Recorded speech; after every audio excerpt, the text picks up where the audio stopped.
ఈరోజు సండే ఎపిసోడ్లో చూసుకుంటే ఏమైందంటే ప్రోమో వన్లో ఒక మూవీ క్లిప్ అయితే ఇస్తారు.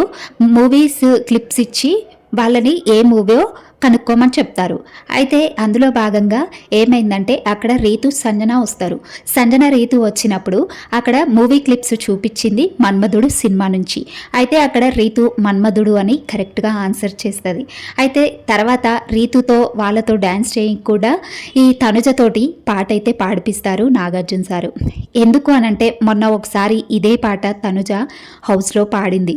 ఇక పాడుకుంటూ కిచెన్లో ఉండేసరికి తనుజ నువ్వు మొన్న ఇదే పాట పాడినట్టున్నావు అని చెప్పేసి నాగార్జున సార్ అడిగి మళ్ళీ ఆ పాటే పాడమ్మా అని చెప్పేసి తనుజతో అయితే పాడిపిస్తారు. ఇక పాడిన తర్వాత ఈ పాట హౌస్లో ఎవరి కోసం తనుజ అని చెప్పేసి నాగార్జున సార్ అడగగానే ఎవరి కోసం లేదు సార్ అని చెప్పేసి తనుజ అంటది. ఇంకా అనగానే అయితే కాఫీ షాప్ అతని కోసమా అని చెప్పేసి నాగార్జున సార్ అడుగుతారు. లేదు సార్, కాఫీ షాప్ అతని కోసం కూడా కాదు, ఎవరి కోసం కాదు అని చెప్పేసి తనుజ డైరెక్ట్గా చెప్పేస్తుంది. సరేలేమ్మా, నీ మనసులో ఎవరున్నారో మాకెందుకు చెప్తావు?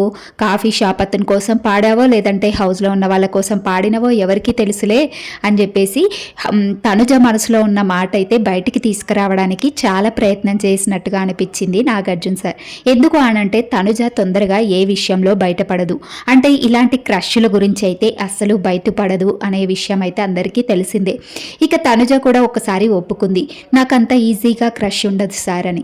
ఇక ఆ క్రష్ ఎవరో బయటికి తీసుకురావడానికి ప్రయత్నం అయితే చేస్తున్నారు, కానీ ఆమె మాత్రం చెప్పలేదు. ఎవరి కోసం పాడావు ఈ పాట అని ఎంత అడిగినా కానీ ఎవరి కోసం కాదు సార్, నాకు ఈ పాట అంటే చాలా ఇష్టం, మన్మధుడు మూవీలో నాకు అన్ని పాటలు ఇష్టం, అందులో భాగంగా ఈ పాట కూడా ఇష్టం కాబట్టి నేను పాడాను సార్ అని చెప్పేసి తనుజ నాగార్జున సార్తో అయితే చెప్తూ ఉంటుంది.